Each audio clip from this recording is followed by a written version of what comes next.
लालटेन है यहाँ पे, जो कि पहले बहुत पुराना ज़माना में लोग लालटेन से अपना क्या बोलते हैं कि इजोरा करते थे। पुराना ज़माना वाला टीवी है यहाँ पे एलजी का, और इन्वर्टर है, बैटरी है, स्टेबलाइजर है, जो भी चीज़ें होती है वो है। इधर आइएगा तो यहाँ पे आपको करकट नुमा मकान आपको दिखेगा, घर दिखेगा, जो कि इसको दलान भी बोल सकते हैं। चौथा बार टिकट मिला है नीतीश कुमार से जब से साथ हैं अभी तक। नीतीश कुमार से कभी अल्टी पल्टी नहीं हुआ, वो अल्टी पल्टी मारते रहते हैं, लेकिन ये उन्हीं के साथ रहते हैं। पहले पटना में दुकान किए थे, पहले दुकान करते थे, हल्का दुकान किए थे। उसके बाद फिर खेती बाड़ी भी यहाँ कराते थे। जो भी करना घर के गांव के आदमी के साथ रहना था, हर जगह साथ में। अगर खेल भी होता था, पहले क्रिकेट वगैरह सब साथ में खेलते थे। अच्छा, मतलब कि आप लोग का बचपना एमपी साहब के साथ बीता। हाँ। घास भूसा लगा हुआ, एक चाचा बोल रहे थे कि जन जीवन हरियाली का ये जीता जागता उदाहरण है कि उनके घर में भी हरियाली आपको दिखेगा। ऊपर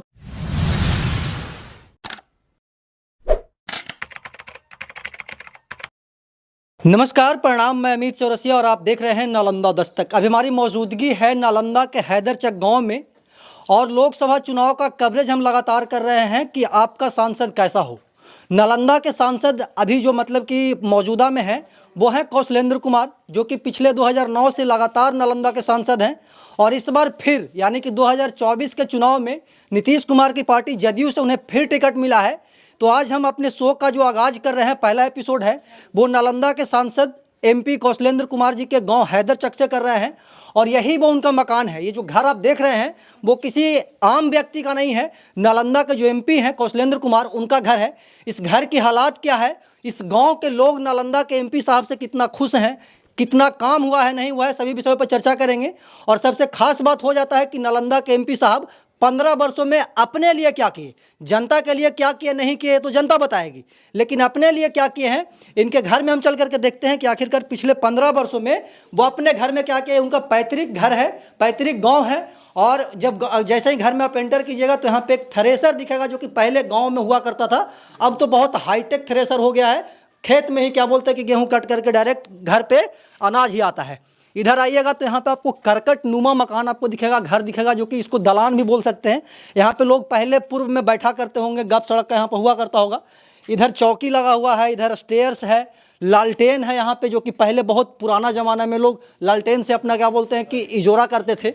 इधर एक मकान है जो कि घर गिर चुका है, और जैसे गिरा हुआ है वैसे ही अभी भी यहाँ पे जो अवशेष है वो आपको दिख रहा होगा।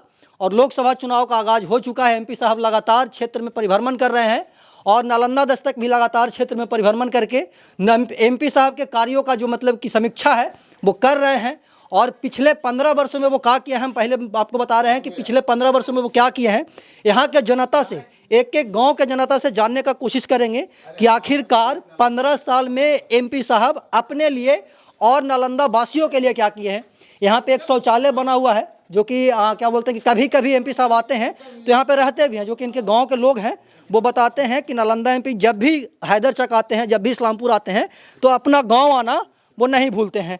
7 निश्चय योजना में एक योजना था नल जल, तो वो जो नल जल का पानी है वो भी यहाँ पे लगा हुआ है, शायद टाइमिंग से आता होगा तो अभी चलेगा नहीं। आंगन में यहाँ पे एक चापाकल है, हैंडपम्प है जहाँ पे ये बिगड़ा हुआ है, क्योंकि यहाँ पे कोई रहते नहीं है, तो स्वाभाविक सी बात है कि यहाँ पे जो चीज़ें हैं वो ठीक से नहीं है। यहाँ पे मतलब कि सब जैसे तैसे, यहाँ पे देखिए आंगन है और आंगन में घास भूसा लगा हुआ। एक चाचा बोल रहे थे कि जन जीवन हरियाली का ये जीता जागता उदाहरण है कि उनके घर में भी हरियाली आपको दिखेगा।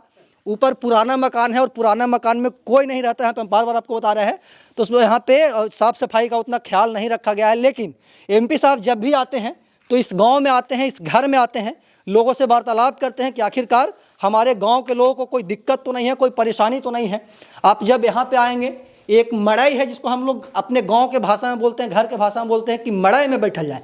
तो यहाँ पे एक शख्स हैं पूजनीय माता श्री सरस्वती देवी, और बगल में एमपी साहब के बड़े भाई, पिछले साल इनका क्या बोलते हैं कि देहांत हुआ था, स्वर्गवास हुए थे, सुनील गराय जी। यहाँ पे एक वॉशिंग मशीन रखा हुआ है, और यहाँ पे बाबरी मस्जिद का कुछ किताब है, हाई कोर्ट का अमेंडमेंट वगैरह जो आया था वो है, और यहाँ पे छोटा मिनी मंदिर है, मतलब कि यहाँ पे पूजा पाठ के लिए यहाँ पे देवी देवताओं का मूर्ति लगा हुआ, स्टैचू लगा हुआ। पुराना ज़माना वाला टीवी है यहाँ पे एलजी का, और इन्वर्टर है, बैटरी है, स्टेबलाइजर है, जो भी चीज़ें होती है वो है। इस गांव के कुछ लोग हैं, हम उनसे वार्तालाप करेंगे कि आखिरकार एमपी साहब का जो बचपना है वो कैसा रहा था। इधर इसी गांव के रहने वाले हैं, क्या नाम है चाचा आपका? मनीष कुमार उर्फ सोनू। मनीष जी, एक बात बताइए, एमपी साहब आपके गांव के रहने वाले हैं, कितना गर्व होता है कि आपके गांव के एमपी साहब दिल्ली में जाकर के आपके क्षेत्र का आवाज़ उठाते हैं। हाँ, ये बात तो सही है। बचपना उनका कैसा रहा होगा? आप लोग तो उनके हम उम्र लग रहे हैं। बचपना अब हम लोग के साथ माने बचपन में यहाँ पे रहते थे, हर आदमी के साथ मिलते जुलते थे, साथ में खेलना खाना पीना रहना सहना सबके साथ गांववासी लोग के साथ होता था उनका। अच्छा, जब 2009 में पहली बार एमपी बने थे नालंदा से, और इस छोटे से गांव को लोग पहले, हमको नहीं लगता कि जानता होगा बहुत सारे लोग, लेकिन जब एमपी साहब बने थे यहाँ से, जानता तो उनको सभी लोग है, हर आदमी के साथ रहते थे। ये नहीं कि वो अब घर में आना, हर जगह जो भी करना घर के गांव के आदमी के साथ रहना था, हर जगह साथ में अगर खेल भी होता था, पहले क्रिकेट वगैरह सब साथ में खेलते थे। अच्छा, मतलब कि आप लोग का बचपना एमपी साहब के साथ बीता। हाँ, हम लोग से तो उम्र में बड़े हैं, लेकिन हम लोग जब से मैंने होश संभाले जब से तो हम लोग साथ में हैं। पहली बार एमपी बने थे तो कैसा लग रहा था? आपके गांव का कोई शख्स एमपी बने और आपके जिला से कोई मुख्यमंत्री बने तो कैसा लगता है? सब आदमी को तो गर्व होगा ना कि हमारे घर का एक संसद, हमारे गांव का एक संसद बने। और उनके चलते हमारे गांव का भी नाम रोशन, मेरा पंचायत या मेरे ब्लॉक, हर आदमी का नाम हो। मैं एक इस्लामपुर ब्लॉक का, एक मुजफ्फरा पंचायत ग्राम हैदरचक का एक संसद बने, हर आदमी का गर्व होता है। अच्छा, मुजफ्फरा पंचायत में मुजफ्फरा पंचायत में पड़ती है हमारे। अच्छा, एमपी साहब का पारिवारिक ढांचा क्या था? कितने परिवार थे वो, कौन थे, मतलब कि कैसे कैसे थे वो? और उनके ये तो माने भाई, इनके पापा 5 गो थे। हाँ। ये सबसे छोटा थे। हाँ। इनका कामेश्वर ग्राई नाम था। अच्छा। इनके 2 पुत्र थे और 4। एमपी साहब कितना भाई थे? एमपी साहब 2 भाई थे। 2 भाई थे, हाँ। जिनका एक का तो देहांत हो गया, सुनील जी का। हाँ, छोटा भाई है कौशलेंद्र कुमार। अच्छा, एमपी साहब छोटा है। छोटा है। हाँ, अच्छा, इनके पिताजी क्या करते थे? खेती करते थे। एमपी साहब भी खेती से जुड़े थे। अच्छा, एमपी साहब का पिताजी भी खेती करते तो बहुत बड़ा पॉलिटिशियन नहीं थे? नहीं, पॉलिटिशियन नहीं थे, खेती करते थे। खेती बाड़ी करते थे, किसानी करते थे, और फिर राजनीति में उनका क्या बोलते हैं रुचि था, और उसके बाद लगातार पहले पटना में दुकान किए थे। पहले दुकान करते थे। हल्का दुकान किए थे। उसके बाद फिर खेती बाड़ी भी यहाँ कराते थे, दुकान भी चलाते थे।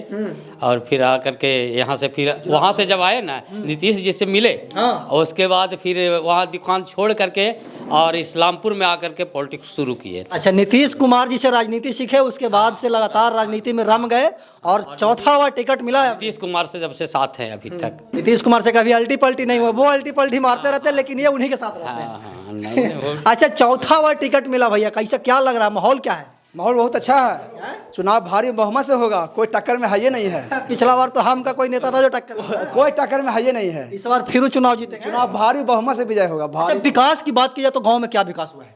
गांव तो हर जगह देखिए, जहाँ मतलब रोड नली गली सब ठीक। अच्छा, गांव में विकास हुआ है। हाँ, जितना आती है हुआ है। अच्छा, एमपी साहब लगातार क्या बोलते हैं कि इधर दिखा दिया गौतम, इधर यहाँ पे क्या बोलते हैं कि सोफा सेट वगैरह लगा हुआ है, कि ताकि कोई नहीं, ठीक है, रहने दीजिए, उघारिया कहा लगी, कि कोई पॉलिटिशियंस वगैरह आए तो यहाँ पे बैठे, यहाँ पे बातचीत हो। और पिछले बार जब क्या बोलते हैं कि अंकल का पुण्यतिथि था, जब पहला पुण्यतिथि था इनका, तो यहाँ पे मुख्यमंत्री जी भी आए थे, शायद आए थे ना, नीतीश कुमार जी खुद आए थे। आप समझ सकते हैं कि नीतीश कुमार का एमपी साहब से कितना अच्छा लगाव रहता होगा, कि एमपी साहब के पास जब भी कोई सुख होता है, जब भी कोई दुख होता है, तो डायरेक्ट नीतीश कुमार यहाँ पे लैंड करते हैं। हालांकि 4 व्हीलर से आए थे, और एमपी साहब को इस बार चौथी बार टिकट मिला है नालंदा से, और अगर ये जीतते हैं तो एक अलग ही रिकॉर्ड बनेगा। और लोगों का कहना है कि एमपी साहब फिर इस बार जीतेंगे, कोई टक्कर में नहीं, उसमें कोई शक नहीं है, कुछ नहीं। गांव के भी लोगों से वार्तालाप करेंगे कि आखिरकार गांव के लोग कितना खुश हैं, गांव के लोग क्या चाहते हैं एमपी साहब से, क्या उम्मीद है उनको चौथी बार जब एमपी बनेंगे तो। क्योंकि यहाँ पे भी बहुत सारा ऐसा नहीं है कि 15 साल वो रहे हैं तो सब काम हो ही गया होगा, कुछ काम बचा हुआ भी है, उसको करने का क्या बोलते हैं कि मोटिव क्या रहेगा एमपी साहब का। और नालंदा दस्तक पे एक्सक्लूसिव इंटरव्यू नालंदा के जो एमपी साहब हैं कौशलेंद्र कुमार, उनका आने वाला है।